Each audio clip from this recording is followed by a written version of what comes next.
Hey, it's Vicky, and today I'm here to talk about the books I read in October. I know I'm a little late on my wrap-up. I normally don't post my wrap-ups this late, but life has been lifing, and here we are. So I hope you guys understand. I know you understand. I know you understand. Yeah, so October was all right. I read 4 books. I read one print book, 1 ebook, and 2 audiobooks, and then I had a DNF too. So let's just get into it.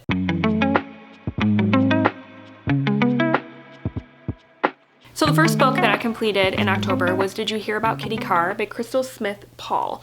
And this one is a historical fiction, I would say, because there is like a dual timeline, but I would say the majority of the book takes place in the past. But it centers around a family who, in the present day, they receive a very large, or beneficiaries to a very large sum of money from this acclaimed Hollywood starlet named Kitty Carr, who passes away. And everyone's like, why was this family chosen to be her beneficiaries? Like, what was the tie? There's a lot of like publicity and speculation and whatnot. And then, like I said, the majority of the story though takes place in the past, and you meet Kitty Carr. You meet her from the time her mother is pregnant with her, and carries her, through her childhood into her adulthood, and how she came to be an actress in Hollywood. And so for me, I thought that this book was really well plotted. I thought that the timeline showing Kitty's life was very interesting.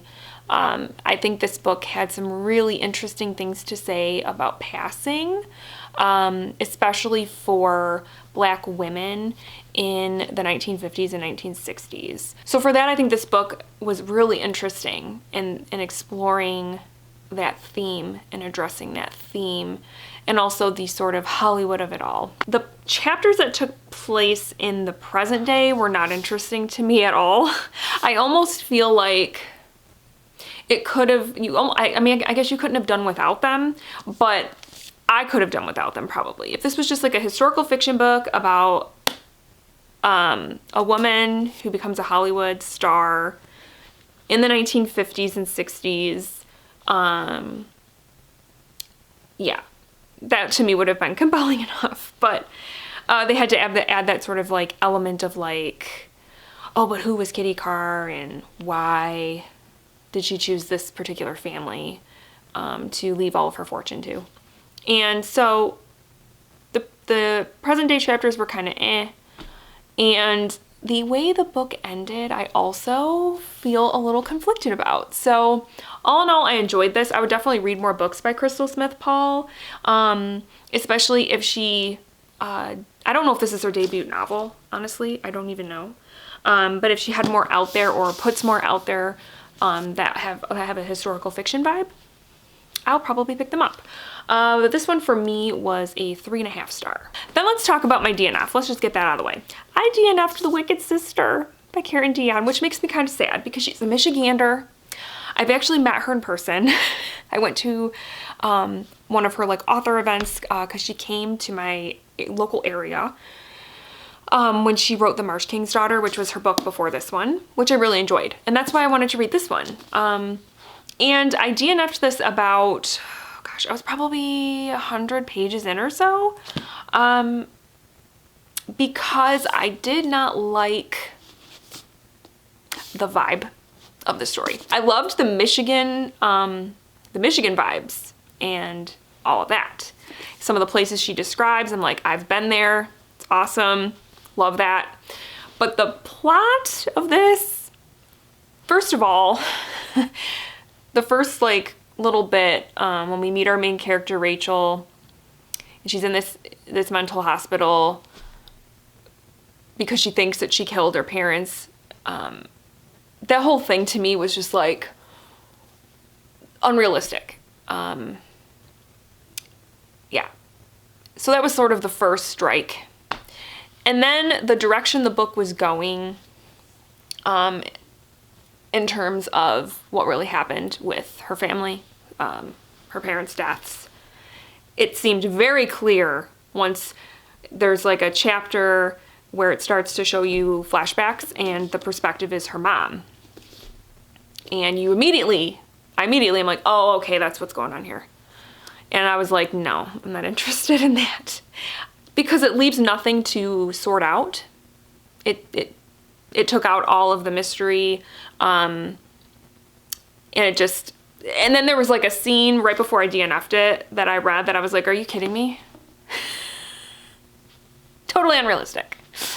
Who would, and I don't want to give anything away, but the situation was one in which I was like, what mother would have something like that happen and then just carry on with life? Like, just let that go kind of thing. So I was like, I'm sorry, Karen. I love ya. I hope your next book is better, but this one, I had to DNF it. So yeah, I DNF'd it. Then I read my favorite book of the month. I read James by Percival Everett, and I got this one from the library. And I'm so glad I did. And now I kind of want to purchase it so that I own it on my shelves. But I wanted to read this book because it is a retelling of The Adventures of Huckleberry Finn by Mark Twain. But in this retelling, the main character is Jim, who is the black enslaved man in Huckleberry Finn who is with Huck, traveling down the Mississippi River on a raft. He is accompanying him because he is trying to escape slavery and get to the North where he can be free. And so I loved this book, you guys. I did. I loved it so much. I have read Huckleberry Finn, and I actually looked it up because I couldn't remember exactly when I read Huckleberry Finn, but I read it in I think it was 2010 or 2011, so it's been a minute. So I didn't really have that sort of fresh perspective of the source material. And I don't think you really need it, honestly. You really don't. But there's a part of me that wishes I had reread Huckleberry Finn before reading James, just so I could really compare them. Because there were things that happened in James where I was like, wait, did that happen in Huckleberry Finn? Was that a thing or not?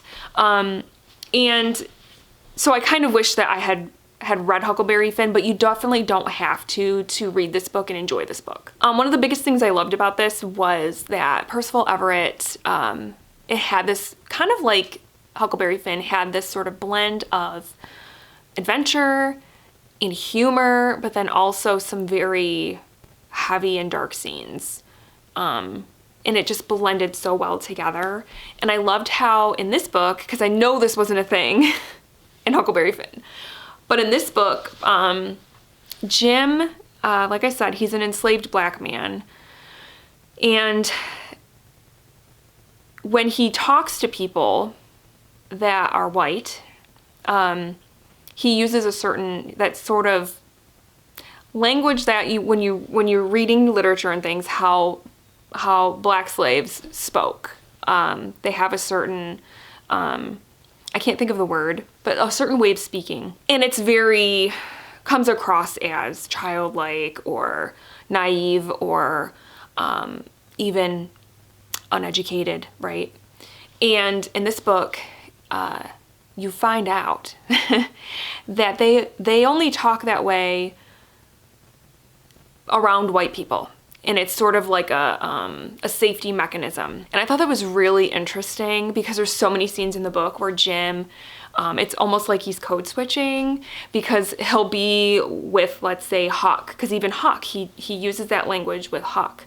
And so he'll talk that way to Huck, and then there's a scene where, let's say, Huck isn't around and he comes across another black person and they start talking to each other, and they talk to each other not in that way, but they can turn it on and off.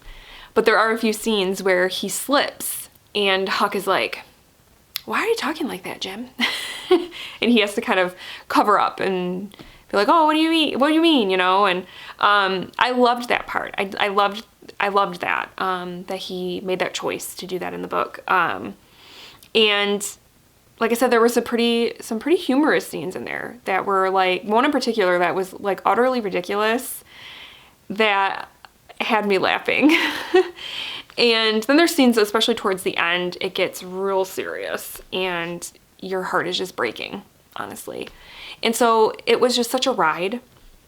And I really, really loved it. And I still might read Huckleberry Finn again to compare the two.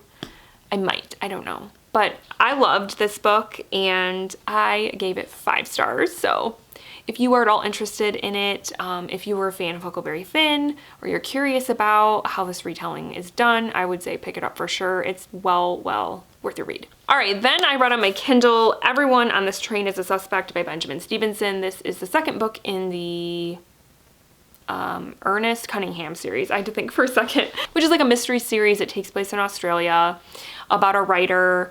And he keeps, you know, in a lot of like what you see in a lot of mystery series, he keeps getting involved in these murder things, and he has to then solve them. And in this case, he's on a train, and it's like a writing expo. So there's a bunch of authors on there and then like fans and like people in the publishing industry, and they're on this train and a murder happens and he's got to solve the murder. This book was okay. It was okay. I started to get pretty bored about halfway through. It took me a really long time to finish this book. And then, I don't know, I just felt like there was a lot of characters, which I know you also see a lot in mystery novels, because you have to have a lot of characters so that there's a bigger pool of like, oh, who could have done it, right? But I had a really hard time keeping them straight for some reason. And then there were things like towards the end of the book when he starts to kind of solve things where he was like revealing how he came to these conclusions, right? Based on things that happened on the train, interactions he had with people, or things that people did or said. And there were some of them where I was like, how did you get that out of this thing that this person said? Like, how did you come to that conclusion based on what they said? Because to me, it just seemed kind of far-fetched. So, yeah, this one, it wasn't my favorite. And I don't know, there's a third book now that I think it's like it like takes place at Christmas time. I don't know if I'm gonna read it or not. I really don't know. I don't know. If any of you out there have read it, let me know if you think it's worth it. I don't know. This one was just okay, and I gave it 3 stars. And then I finished the month by reading the most messed up book I have ever read in my life, and that includes The Girl Next Door. Includes The Girl Next Door. Yeah, I said it. I read American Psycho by Bret Easton Ellis. I listened to this on audio, and I'm so glad I listened to it because I don't know if I could have finished this book if I was reading it physically. I wanted to read this because I've seen the movie, and I wanted to compare the two. I wanted to get the source material, and I will tell you that the book is way worse than the movie. Way, way worse. Patrick Bateman, our main character, he's a Wall Street yuppie, and I feel like in the movie, they found a way to make him somewhat likable. I don't know. Maybe it was Christian Bale's portrayal of Patrick Bateman, or I don't know what it is. But in this book, when you're reading this book, there's nothing about Patrick Bateman that is likable, that is understandable. Absolutely nothing. He is the most despicable, disgusting, evil person I've like probably ever read. It was just a really interesting book though. The graphicness aside, which I'll talk about in a minute, I think this book did a really good job of examining yuppie culture. These people, there's nobody in this book that's likable except maybe Patrick's assistant, what was her name? Joan? I think her name was Joan. She was the only one who was like normal. Everybody in this book is so materialistic. They don't care about anybody else but themselves. They're so wrapped up in what they're wearing and where they're going to dinner and all this other crap. And they spend so much time, Patrick spends so much time describing all of his shit, describing his VCR player and his coffee maker and his TV and his suits, what he's wearing every day. He's got to describe it to a T. He has to let you know how expensive his outfit is. And he has to let you know where he's going to lunch and what he's ordering and how much it costs, because that is important to him. And to me, I'm just like, I cannot relate to these people at all. But it was also very interesting. It's also interesting because in this book, he and all his yuppie friends idolize Donald Trump. They just idolize him because he is the prince of the yuppies. You know what I mean? He was the gold standard. He was the person that all these people wanted to be. It's just interesting because now Donald Trump, I think, is seen a little differently. He's not just like some rich dude living in New York anymore, right? That's a whole other conversation. And then when we get into the horror of it all, I mostly listened to this while I was driving. I was driving to and from work. And there were times where I had to just turn it down or like la la la la la la la over what was happening, because the descriptions of the violence was over the top. It was crazy. And what was even more jarring and disturbing about it was he would go from these very graphic sex scenes that made me blush, that I was like, oh my God, like I don't feel like I should be listening to this, like, oh my God, to immediately, because Patrick Bateman, that was one of his things, he would kill sex workers. And so there'd be this very graphic sex scene, and then immediately this horrible graphic violence that was described in very, very great detail. And I just was like, this is so messed up. I can't. So I had such a visceral reaction to this book. It was just so disturbing to me, especially at the end, as Patrick really just starts to go off the rails and he's doing some crazy stuff. I mean, he's taking the psycho to a whole new level in the end of this book. And then the other thing that I really liked was how you never really know, and the author even has never come out and said either way, whether what Patrick was describing to you in terms of these horrible murders and mutilations and things that he would do to sex workers and homeless people and dogs and yeah, whether they were actually real or if Patrick was making them up in his mind. I liked that too, how in the end you're like, was he making it up, or did it really happen, or were some of them real and some of them weren't? And then, yeah, and then I almost forgot to mention with the whole like yuppie culture and all that, another really interesting thing and that I liked that he did was how they're all the same.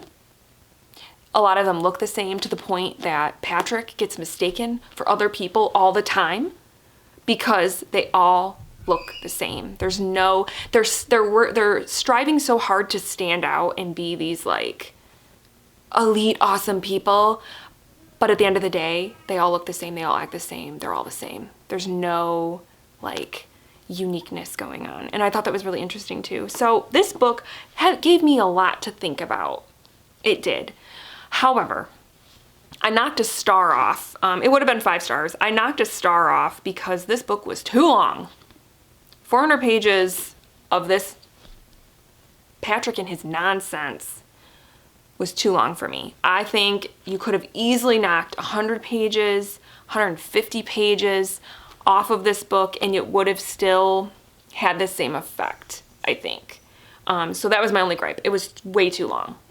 And like I said, if I didn't listen to the audiobook, I don't know if I would have finished it. But listening to it was great. I highly recommend the audiobook. So yeah, I gave this 4 stars. It's one of those ones though, I don't want to readily recommend it to people. Just like The Girl Next Door, because it's messed up, guys. It's really disturbing. It doesn't leave you with the warm and fuzzies, and so I feel weird recommending it to people. But I think at the end of the day, like I said, the themes and the commentary are pretty awesome, pretty spot on in my opinion. So yeah, read it if you want to, but you've been warned. Okay, you've been warned. All right, guys, so those are the books I read in October. It was an interesting month, I have to say. I'm hoping that in November I get a little more time to read. I say that every month and then it doesn't happen. I know that I didn't post a November TBR, and that's because honestly I don't know what I'm doing yet, even though we're already into November. I have a couple things I want to read, or that I want to kind of have on my radar to start, that I want to read, but I'm also gonna kind of try the mood reading thing for maybe this month and just kind of see where it takes me, because I kind of want, there's definitely some ones I want to read for, you know, my goals. I might want to read some nonfiction for Nonfiction November. At this time of year, I start to like to read more like historical fiction and more like cozy kind of books. So I don't know. I don't know what I want. So that's why I'm like, I'm not going to plan anything. I'm just going to go with the flow. I will tell you that I am currently working on the next episode of 100 Epic Reads. So that'll be coming out soon. And yeah, I guess that's it. So let me know down below what your favorite read of October was, because I would love to know. And I hope you guys are having a great month, and I will chat with you soon. Thank you so much for watching.